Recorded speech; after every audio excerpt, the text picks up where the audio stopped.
My name's Tony Cegielka, and my aim this year is to help grassroots civil society organisations develop good practice around safeguarding their staff and the young people that they work with. And also for HE providers like the University of Leeds to be sure that their researchers are prepared for the environments that they'll be working in.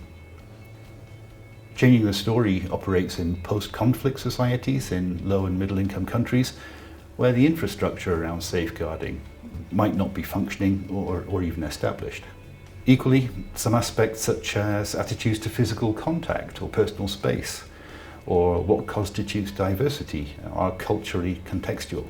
And that's why policy or procedure has to be developed collaboratively and build capacity within the organisation so that it becomes established. Safeguarding is often conflated with ethical clearance procedures for research, health and safety regulations, EDI, that's equality, diversity and inclusion, or national legislation in the country around child protection. And in truth, it overlaps with each of these.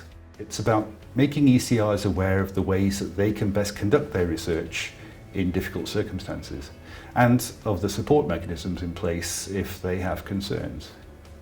My particular remit is in the experiences of children and young people on Changing the Story projects.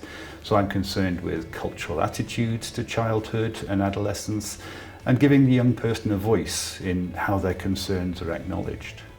I started in September 2019 and was invited to see what activities look like on the ground at a participatory arts youth camp in Rwanda.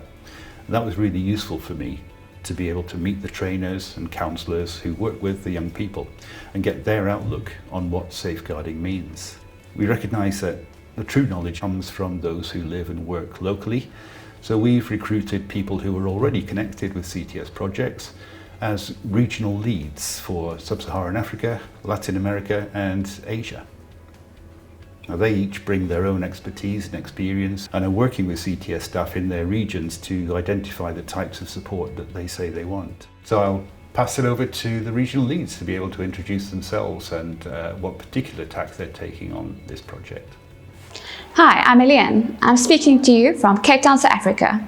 My role at Changing the Story is as a regional lead in safeguarding in Sub-Saharan Africa.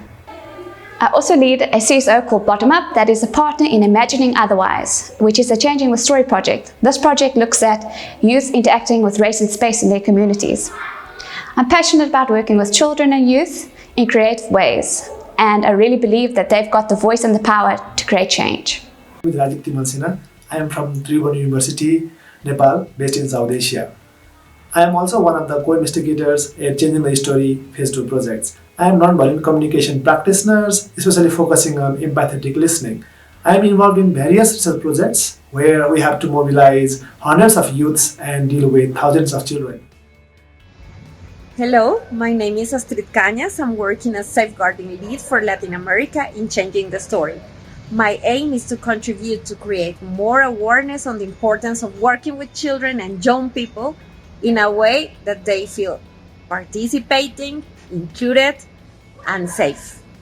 Hello, I'm Chaste, an African regional safeguarding lead, and I would like to see safeguarding mechanisms, processes and procedures to be in place so that any potential harmful or abuse which may happen in our program, project and activities may be prevented, reported and responded. We're running webinars for ECRs and CSO staff exploring the scope of and terminology around safeguarding. And we'll be moving on to how a partner might evaluate their provision and learn from any incidents and how they're dealt with. These webinars and podcasts are available online, and partners are welcome to contribute to forthcoming events live.